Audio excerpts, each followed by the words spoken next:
अब आप देखें, ग्लोबल वार्मिंग का इंट्रोडक्शन हो गया। ग्लोबल वार्मिंग का सेकंड जो पैराग्राफ था वो हो गया ग्रीन हाउस गैसेस अफेक्ट्स। उसके बाद अभी एटमॉस्फेयर सरफेस, ये आप सबने समझ लिया। तो बिस्मिल्लाह करें। My name is Salim Ahmed. तो अभी आप देखें कि ग्लोबल वार्मिंग क्या थी, और सीएसएस का जो ऐसे है ना उस पे आपको पूछेगा कि क्लाइमेट ग्लोबल वार्मिंग क्या है। तो ग्लोबल वार्मिंग जो हो रही है, वो ग्लोबल वार्मिंग कैसे हो रही है और क्यों हो रही है और आपको कैसे पता चला, इसका एविडेंस दें, प्रूफ दें, सबूत दें कि ग्लोबल वार्मिंग इंक्रीज हो रही है, बढ़ रही है। ठीक है। अभी तीसरे पैराग्राफ में, तीसरे वीडियो लेक्चर में हम यही बात करेंगे कि अब एग्जामिनर पूछेगा ये आपको कैसे पता कि ग्लोबल वार्मिंग हो रही है, इसलिए उसको एविडेंस देना पड़ेगा, उसको प्रूफ देना पड़ेगा कि ये प्रूफ है कि ग्लोबल वार्मिंग हो रही है, बढ़ रही है। ठीक है। और एक हर साल एक रिपोर्ट पेश करती है। कौन पेश करती है? The United Nations inter governmental panel on climate change. इनकी सिंथेसिस रिपोर्ट क्लाइमेट चेंज की में इन्होंने बताया है। आपको एक बात बताऊं, सिंथेसिस रिपोर्ट क्लाइमेट चेंज ये क्या है? ये इन्होंने डेटा कलेक्ट किया है। किसका? ग्लोबल वार्मिंग का, क्लाइमेट चेंज का। और सिंथेसिस कहते हैं कि इनकी ग्लोबल वार्मिंग की होने की, क्लाइमेट चेंज होने की रिपोर्ट जो है ना, इस पर जो डेटा कलेक्ट करते हैं ना, उस डेटा कलेक्ट को कंबाइन करके बताने को सिंथेसिस कहते हैं। ठीक है। इसमें इन्होंने बताया है कि आप अब क्लाइमेट क्या है, क्लाइमेट चेंज पर एक वीडियो अलग से दूंगा, और ये भी एक बहुत बड़ा टॉपिक है। क्लाइमेट चेंज का एक अलग वीडियो बनाऊंगा। ठीक है। अभी के लिए आप ये रिपोर्ट समझें कि ये रिपोर्ट क्या कहती है क्लाइमेट चेंज और ग्लोबल वार्मिंग के बारे में। अभी रिपोर्ट में इन्होंने कहा था, पास्ट में कहा था, अभी 24 की रिपोर्ट अलग है। वो भी दिखाता हूँ कि 24 में इनकी रिपोर्ट क्या थी। 2024 की इनकी रिपोर्ट ये है। आप ये पढ़ सकते हैं, census report IPCC, the inter governmental panel on climate change, IPCC. ठीक है। is calling on its members, governmental and observer organizations to nominated expert to the meeting that will draft the outline of the methodology report on the carbon dioxide removal technologies and carbon capture utilization and storage. The meeting is being organized by the ISPCC Force on National Greenhouse Gases Inventory (TFI) and is tentatively scheduled for the second half of October this year. Nominated ex- expert for the meeting should have relevant expertise about the estimated of sinks or sources from.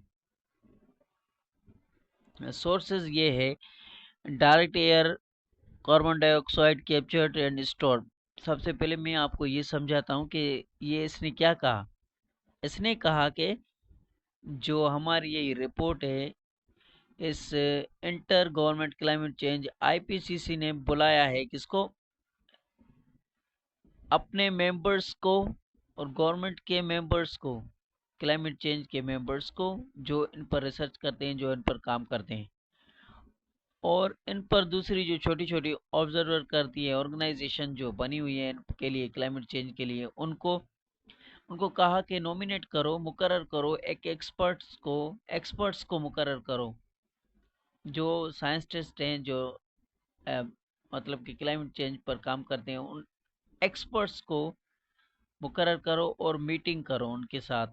और एक draft outline, मतलब कि एक outline बनाओ, लिखो उन लिख कर आउटलाइन बनाओ।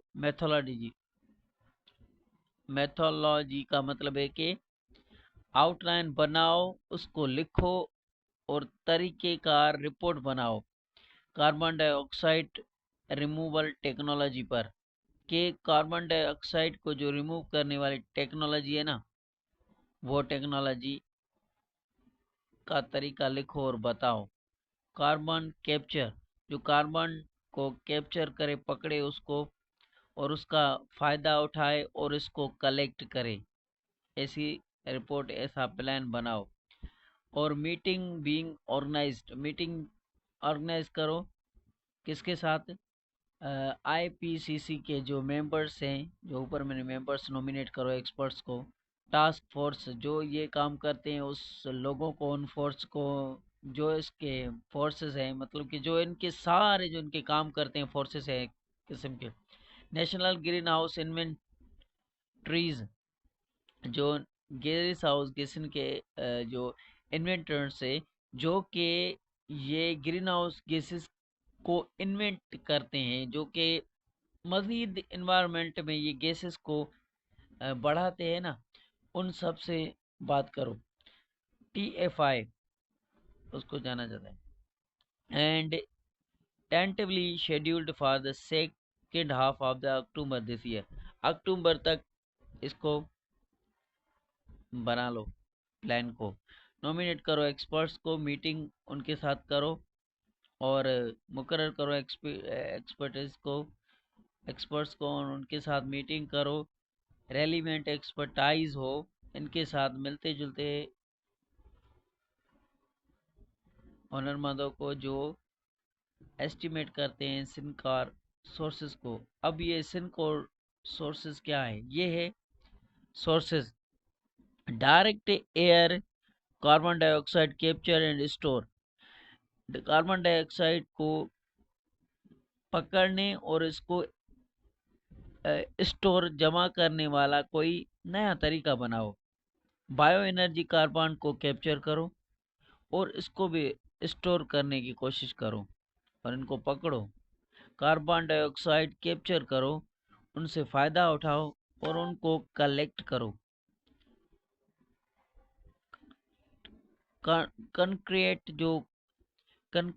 जो कार्बन डाइऑक्साइड है, कार्बन नेशन है, मतलब कि जो लोग, जिनकी वजह से जो मटेरियल तैयार हो रहा है, बन रहा है नेशन में, कौम में, उस कार्बन को भी रोकने की कोशिश करो, स्टॉप करो, उनको समझाने की कोशिश करो कि ये कैसे इसको मैनेज करना चाहिए, कार्बन डाइऑक्साइड को, कार्बन को। एनहांस करो वेदरिंग को, एनहांस्ड वेदरिंग, उसके बाद वेदरिंग, मौसम की बढ़ती हुई जो कंडीशन है। ओशियन अल्कैलिनिटीज एनहांसमेंट, जो समंदर का पानी है, जो समंदर का पानी इंक्रीज हो रहा है, उसको बढ़ाने के का कोई ऐसा तरीका बनाओ कि जिससे उससे भी जमीन को नुकसान ना हो, वो बचे सके। ब्लू कार्बन मैनेजमेंट करो, एक कार्बन है जिसका ब्लू नेम है, उसको मैनेज करने की कोशिश करो, जैसे कि कोस्टल जो येटलैंड्स हैं, उन उनसे भी फायदा उठा सकें, हम बच सकें, ग्लोबल वार्मिंग को और इस क्लाइमेट चेंज को कम कर सकें और सेट कर सकें। सॉइल कार्बन को भी सिक्वेस्ट्रेशंस इन क्रॉप एंड ग्रीसलैंड, मतलब कि जो सॉइल है, ज़मीन है, उनमें से जो कार्बन निकलता है, उनको भी यूटिलाइज करो। कैसे यूटिलाइज करो?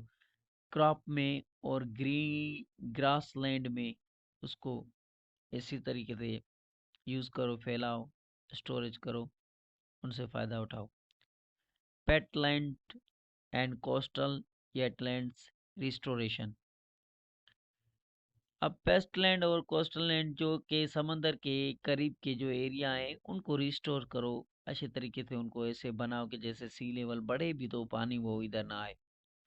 बायोचार, ओशियन फर्टिलाइजेशन, ओशियन में कुछ ऐसे तरीके अपनाओ, बनाओ, यूटिलाइज करो, स्टोरेज करो, जैसे कि वहाँ पर भी हम फसल उगा सकें, वहाँ पर भी हम किसी चीज़ की प्रोडक्शन कर सकें।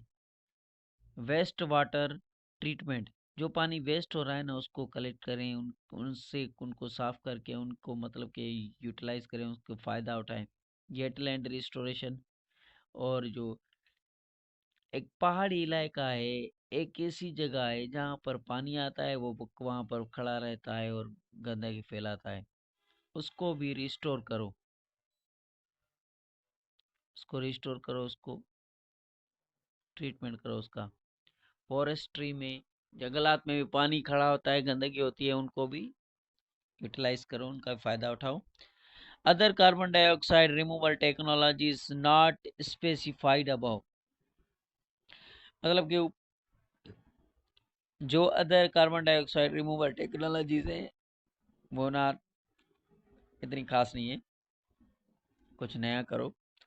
On carbon capture, utilize and store expertise. Those who be nominated should be expertise in the relation to the estimated of source of sink from carbon dioxide captured, carbon dioxide transported, carbon dioxide inject, carbon dioxide storage, carbon dioxide use।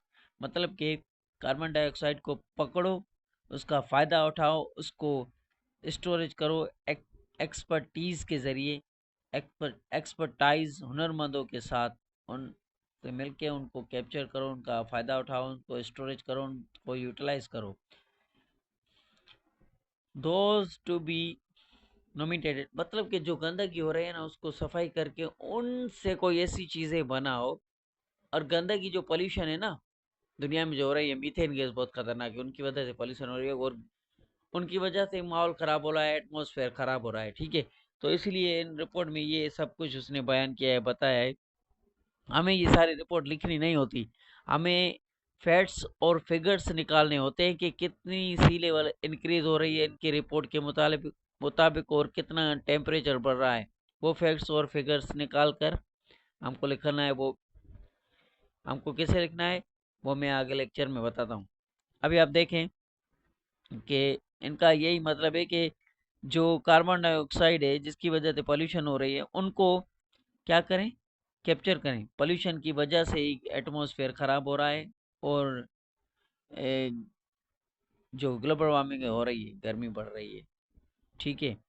अब carbon dioxide capture करें, इनको पकड़ें, carbon dioxide को पकड़ने की कोई technology बनाएं, carbon dioxide को ट्रांसपोर्ट का भी कोई जो ऐसे कार्बन डाइऑक्साइड मतलब निकल रही है तो उनको भी ऐसे कैप्चर करो और एक दूसरी जगह से पकड़ कर कार्बन डाइऑक्साइड को दूसरी जगह पे इंजेक्ट करो, मतलब कि एक जगह से उठाओ दूसरी जगह पे उनको फंसा के उनका फ़ायदा उठाओ।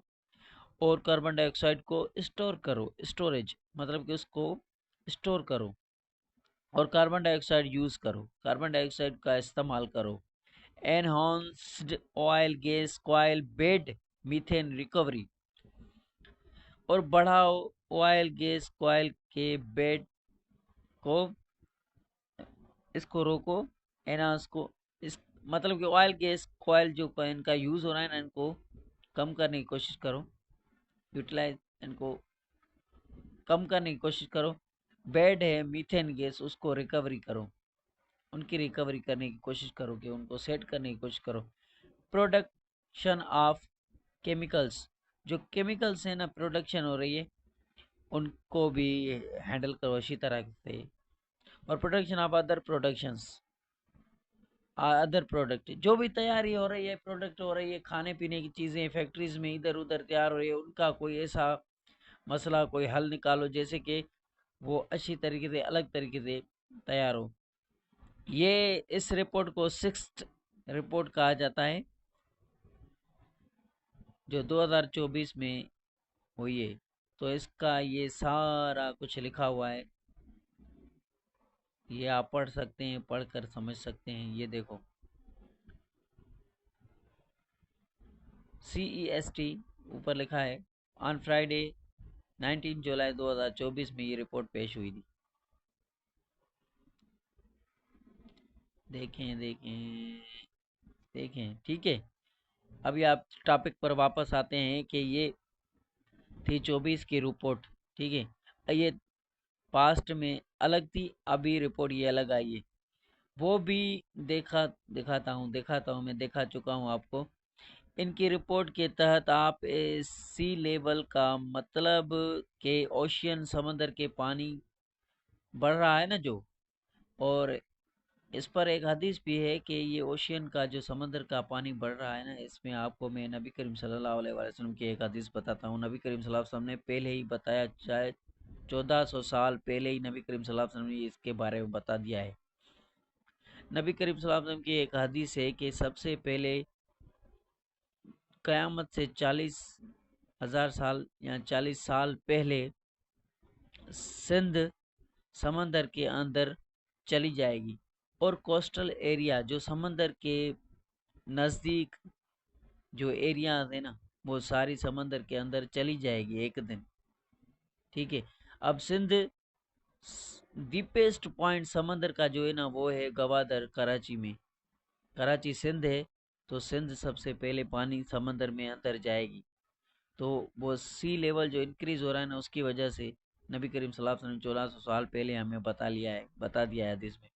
तो आगे चलते हैं, और इन्होंने प्रेडिक्ट किया है। क्या प्रेडिक्ट किया है कि आगे प्रेडिक्ट का मतलब है कि फ्यूचर में जो होने वाला है उसका पहले से ही बता देना, प्रेडिक्शन, पहले से ही बात बोल देना कि ऐसा होगा। प्रेडिक्ट किया उसने, प्रेडिक्शन की कि आगे आने वाले वक्त में 1.5, 1.4, 1.6 से 1.45 से 5.7 तक सी लेवल भी इंक्रीज हो रहा है, राइज हो रहा है। मतलब कि बढ़ता जा रहा है समंदर का पानी। आइस जो है, दुनिया में जितनी भी आइस है, आइस ग्लेशियर्स है, वो पिघलती हुई आ रही है, समंदर में जा रही है, और फ्लोट आ रही है। फ्लोट का मतलब बोर्ड मतलब यही है, उर्दू में पता नहीं इस फ्लोट को क्या बोलते हैं। फ्लोट फ्लोट 20 से 80 सेंटीमीटर तक राइज होगा। इसके अलावा मेजॉरिटी साइंटिस्ट हैं, साइंटिफिक लिखा हुआ है, भूल गया हूँ मैं, ये साइंटिस्ट है, मतलब कि जो साइंसदान है, रिसर्च ऑर्गेनाइजेशन है, आईपीसीसी है। ये आईपीसीसी की रिपोर्ट मैंने 24 की बताई, और पहले वाली भी बता चुका हूँ। ये सब बोल रहे हैं कि ग्लोबल वार्मिंग का काजेज क्या है। काजेज ये है कि ग्रीन हाउस गैसेस का बढ़ जाना, इंक्रीज होना। जैसा कि मैंने पहले बताया है, ग्रीन हाउस गैसेस हैं वो इंक्रीज हो रही है, एटमॉस्फेयर में जा रही है। ये पहले लेक्चर में ग्रीन हाउस गैसेस और एटमॉस्फेयर के बारे में मैं बता चुका हूँ। बढ़ जाना, इंक्रीज होना, जैसा कि कार्बन डाइऑक्साइड CO2 एटमॉस्फेयर में, ये पहले वीडियो में कवर कर चुका हूँ, ठीक है। ग्रीन हाउस गैसेस एटमॉस्फेयर का जो लेक्चर है वो मैं पहले दे चुका हूँ, उसको आप देखें। देखने के बाद ये आप रिपोर्ट चेक करें, ये एविडेंस से ये आपको पता चलेगा कि ग्लोबल वार्मिंग कैसे हो रही है, कहाँ से हो रही है, कैसा पता चल रहा है। साइंस टेस्ट और जो इससे रिलेटेड ऑर्गेनाइजेशंस बनी हुई है क्लाइमेट चेंज पे, ग्लोबल वार्मिंग की, वो हमको सब कुछ सेंड करती रही है, बता रही है, रिसर्च चल रही है, ठीक है। इसका मेजर काज क्या है? फाजिल फ्यूल्स को बर्न करना। फाजिल फ्यूल्स को मैं बताऊंगा कि फाजिल फ्यूल्स क्या है ना है, और डिफोरेस्टेशन है। लेकिन सिर्फ ये दो काजेज नहीं है, बल्कि और भी बहुत काजेज हैं। न्यू रिपोर्ट और कुछ पिक्स से समझें। मैं आपको फाजिल फ्यूल्स और डिफोरेस्टेशन की मैं कुछ पिक दिखाना चाहता हूँ।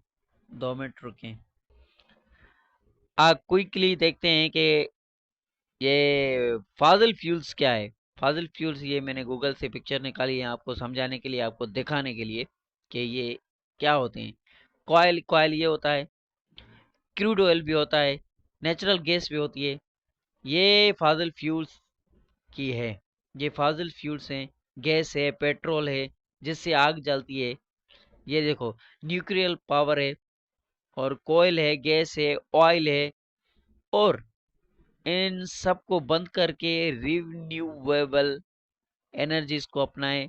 जो वाइंड सोलर सिस्टम जो नवा आया है इलेक्ट्रिसिटी बनाने के लिए, वो यूज करें तो आप इन ग्रीन हाउस गैसेस से बच सकते हैं। ठीक है, ये हल है।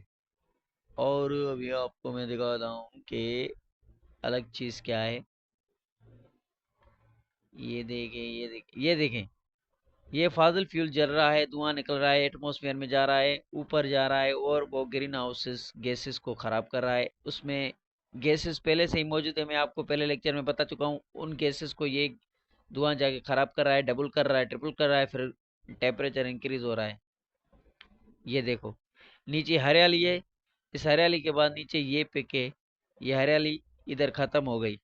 पहले यहाँ पर ये नीचे ग्रीन है, ग्रीन है, ग्रीन के बाद अभी ये देखो, ये है गिरना, मतलब कि ग्लोबल वार्मिंग, जो जमीन को, माहौल को खराब कर रहा है। ठीक है, अभी आप ये देखें, इसके बाद ये है एटमॉस्फेयर खराब धुएं की वजह से। ये है डिफोरेस्टेशन। डिफोरेस्टेशन का मतलब है कि जंगलात को काटना, वहां पर बिल्डिंग्स बनाना, अपने लैंड यूज करना, लैंड यूज वहां पर फैक्ट्री लगाना, वहां पर लकड़ियों का बहुत यूज इस्तेमाल करना, ये डिफोरेस्टेशन है। जंगलात को काटते जाना, पेड़ों को काटते जाना, ऑक्सीजन खराब होती जा रही है। ये देखो, जंगलात को कैसे खत्म किया जा रहा है, ये बहुत नुकसान है। ये एग्रीकल्चर है। ये है coastal area. Coastal area, rising sea level जो मैंने आपको बताया ना, तो सी लेवल मतलब कि समंदर का पानी बढ़ता बढ़ता जा रहा है, बढ़ रहा है। और ये जो सी कोस्टल एरिया जो बात होती है, कोस्टल एरिया, कोस्टल एरिया ये होते हैं समंदर के किनारे पर जो आबादी है, जो समंदर के किनारे पर जो मुल्क हैं, जो दिखाता हूँ पिक्चर में आगे, वो उनको खतरा है, वो डूब जाएंगे। देखो ये, अब ये कितना बड़ा मुल्क है, ये मुल्क है ना, इस ये कोस्टल एरिया है यूएसए में। ठीक है, अब समंदर का पानी इंक्रीज होगा तो ये बिल्डिंग सारी समंदर के अंदर चली जाएगी। ये देखो कोस्टल एरिया, ये देखो कोस्टल एरिया, ये कोस्टल एरिया सारा डूब जाएगा इंक्रीज सी लेवल ग्लोबल वार्मिंग की वजह से। ये देखो कोस्टल एरिया, समंदर के किनारे पर जो एरिया होती है उसको कोस्टल एरिया बोला जाता है। क्लाइमेट चेंज और ग्लोबल वार्मिंग की वजह से, ये फ्लोरिडा है, फ्लोरिडा। और ये ग्लोबल वार्मिंग की वजह से, क्लाइमेट चेंज की वजह से, इंक्रीज ग्रीन हाउस गैसेस की वजह से ये सारा इसके अंदर चला जाएगा, समुद्र का पानी इंक्रीज हो जाएगा। तो ये था आज का लेक्चर के ग्लोबल वार्मिंग का तीसरा paragraphs, introduction, green house gases, दूसरा तीसरा, ये आज का तीसरा लेक्चर था, ये कंप्लीट हो गया। आगे चौथा आएगा, पूरा सीएसएस का ऐसे 3000 वर्ड्स का ऐसे इंशाल्लाह कंप्लीट होगा। Thank you, stay connected, keep watching. Thank you, thank you, thank you.